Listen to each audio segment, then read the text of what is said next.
My name is Saurabh Srivastava और मैं आपको हार्टी-फ्रॉग मेथड के बारे में कुछ बताना चाहता हूँ। हार्टी-फ्रॉग मेथड एक ऐसा मेथड है जिसके थ्रू हम बड़े बड़े एटम्स के अंदर की सेंट्रल फील्ड को कैलकुलेट कर सकते हैं, है ना। अंदर की सेंट्रल फील्ड को कैसे कैलकुलेट करेंगे? सपोज करते हैं हमारे पास एक एटम है, इस एटम में ढेर सारे इलेक्ट्रॉन हैं, लार्ज एटम, और हमें इस एटम के अंदर जो न्यूक्लियस है, इस न्यूक्लियस पे हमको सेंट्रल फील्ड कैलकुलेट करना। मतलब इस अंदर की सेंट्रल फील्ड को कैलकुलेट करने के लिए हम क्या करेंगे, इस न्यूक्लियस पे कितना पोटेंशियल है सबसे पहले इसको डिफाइन करेंगे। और पोटेंशियल डिफाइन करना है since potential is directly proportional to charge. Potential क्या होता है, वो चार्ज के डायरेक्टली प्रोपोर्शनल है। सपोज करो अगर हमारे पास ये मार्कर है, इस मार्कर पे हमको पोटेंशियल कैलकुलेट करना है, तो सबसे पहले मुझे इस मार्कर पर कितना चार्ज है, कितना चार्ज डिस्ट्रीब्यूटेड है इसके सरफेस पे, इसको कैलकुलेट करना होता है। अगर मुझे चार्ज मिल जाए तो मैं आसानी से पोटेंशियल कैलकुलेट कर सकता हूँ, ठीक है। अच्छा, अगर पोटेंशियल कैलकुलेट करना है आपको तो उस पोटेंशियल से हमें सेंट्रल फील्ड मिलेगा। पोटेंशियल कैलकुलेट करने के लिए चार्ज चाहिए, और जो चार्ज होगा, हार्टी-फ्रॉग ने उस चार्ज के बारे में बताया कि कोई भी एटम है, उस एटम में किसी भी इलेक्ट्रॉन पे जो चार्ज है वो कितना होगा।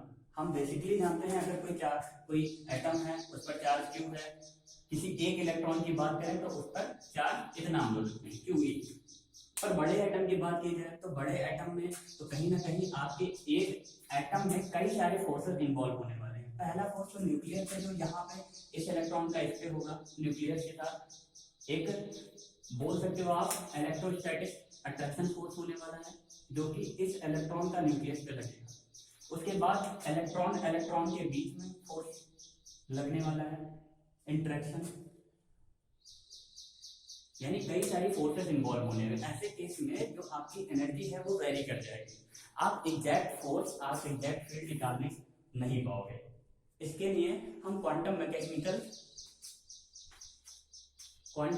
मैकेनिकली हार्टी-फ्रॉग मेथड का यूज करते हैं। हार्टी-फ्रॉग ने बताया था कि अगर आप किसी बड़े एटम के अंदर का सेंट्रल फील्ड कैलकुलेट करना चाहते हो तो आप सबसे पहले उस एटम के अंदर की पोटेंशियल को कैलकुलेट करो, और अगर आप पोटेंशियल कैलकुलेट करना चाहते हो तो वो पोटेंशियल आपको उस एटम पे डिस्ट्रीब्यूटेड चार्ज से मिलेगा, है ना। अच्छा, चार्ज कैसे कैलकुलेट होगा? चार्ज कैलकुलेट करने के लिए हम उस एटम के किसी भी एक इलेक्ट्रॉन को लेंगे, उस इलेक्ट्रॉन की टोटल हैमिल्टोनियन को लिखेंगे, उस हैमिल्टोनियन पे, उस इलेक्ट्रॉन पे, जिस इलेक्ट्रॉन को हमने उठाया है उसकी इंटरेक्शन एनर्जी को लिखेंगे। और हमारे लिए सबसे इंपॉर्टेंट फैक्ट ये है कि जो उसकी टोटल एनर्जी है वो वेरी करेगी इंटरेक्शन एनर्जी की वजह से, इसीलिए हम सबसे पहले इंटरेक्शन एनर्जी को कैलकुलेट करेंगे। इंटरेक्शन एनर्जी कैलकुलेट करने के बाद हम उसको ले जाके श्रोडिंगर इक्वेशन में पुट कर देंगे। श्रोडिंगर इक्वेशन में पुट करेंगे तो हमें एक श्रोडिंगर इक्वेशन अलग से मिलेगा, क्यों? क्योंकि ये बहुत बड़ा आइटम के लिए यूज होता है। अच्छा, करने क्या वाले हैं, हार्टी-फ्रॉग मेथड एक तरीका है, एक गेस बेस्ड मेथड है। गेस बेस्ड मेथड का मतलब कि हम क्या करते हैं, श्रोडिंगर इक्वेशन में जो बेस फंक्शन है, पहली बात तो हार्टी-फ्रॉग मेथड में जो बेस फंक्शन है उस पे इलेक्ट्रॉन की स्पिन का कोई इफेक्ट नहीं पड़ता है, ऐसा हार्टी-फ्रॉग ने अपने एक्सपेरिमेंट में बताया। अच्छा, सपोज करते हैं हमारे पास कोई श्रोडिंगर इक्वेशन है like this, H psi is equal to E psi. तो हम क्या करेंगे,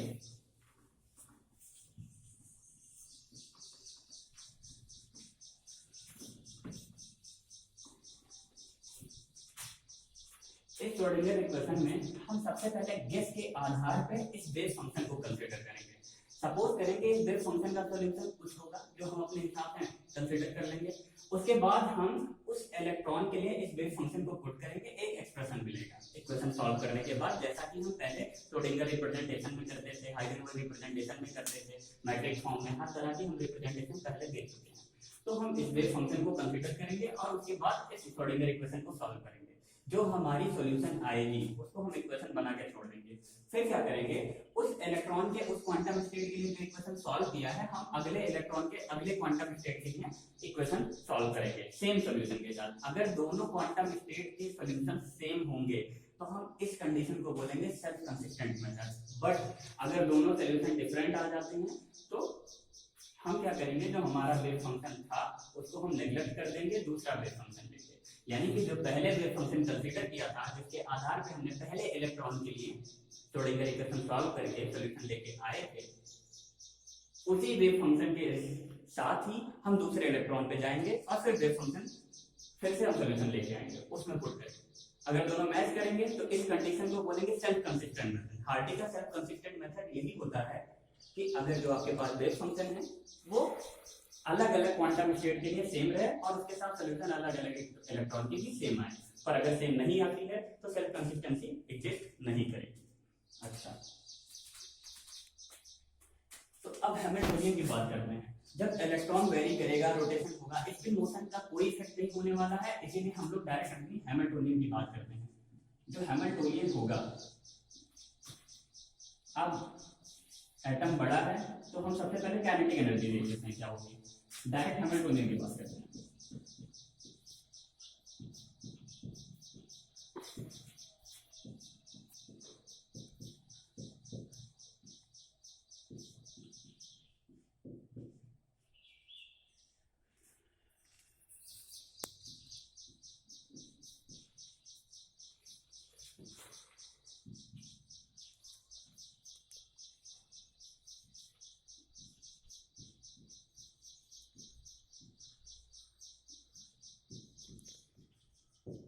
ये आपका हैमिल्टोनियन होगा, ये काइनेटिक एनर्जी, ये पोटेंशियल एनर्जी और ये इंटरेक्शन एनर्जी। हमारा जो एटम है वो डिफर इसलिए हो जाएगा इंटरेक्शन एनर्जी की वजह से। यानी अगर हमने इंटरेक्शन एनर्जी निकाल ली तो हमें एटम का टोटल हैमिल्टोनियन मिल जाएगा। उसके बाद इस हैमिल्टोनियन को हम शिफ्ट कर देंगे इक्वेशन नंबर फर्स्ट में। इक्वेशन नंबर फर्स्ट में शिफ्ट करने के बाद हम बेस फंक्शन को कंसीडर करेंगे, उसके बाद ये इक्वेशन सॉल्व करेंगे। जो सॉल्यूशन मिल के आएगा, जो इक्वेशन सॉल्व होने के बाद आएगा, उसको हम कोई इक्वेशन बना के छोड़ देंगे। फिर उसके बाद क्या करेंगे, हम अगला इलेक्ट्रॉन के लिए कोई सेम वेव फंक्शन कंसीडर करेंगे। वही वेव फंक्शन से हम दूसरे इलेक्ट्रॉन के लिए इसमें पुट करेंगे। अगर हमारा पहला और इक्वेशन जो कि दोबारा हमने कंसीडर करने के बाद लाए हैं सेम होता है, तो इस कंडीशन को बोलेंगे सेल्फ कंसिस्टेंट मेथड। अगर ये एग्जिस्ट नहीं करता है तो हम अपने वेव फंक्शन को चेंज करेंगे, जो हमने गेस करके बनाया था कि इसका सॉल्यूशन ये होगा। ठीक, तो करना क्या है, इस इंटरेक्शन एनर्जी को कैलकुलेट करना है। हार्डी-फ्रॉक ने बताया कि जो ये इंटरेक्शन एनर्जी होगी, यहाँ पे आपकी जो इंटरेक्शन एनर्जी होगी, यानी कि वो डिफाइन करी गई है चार्ज से। यानी जो चार्ज होगा वो charge E times probability Sai,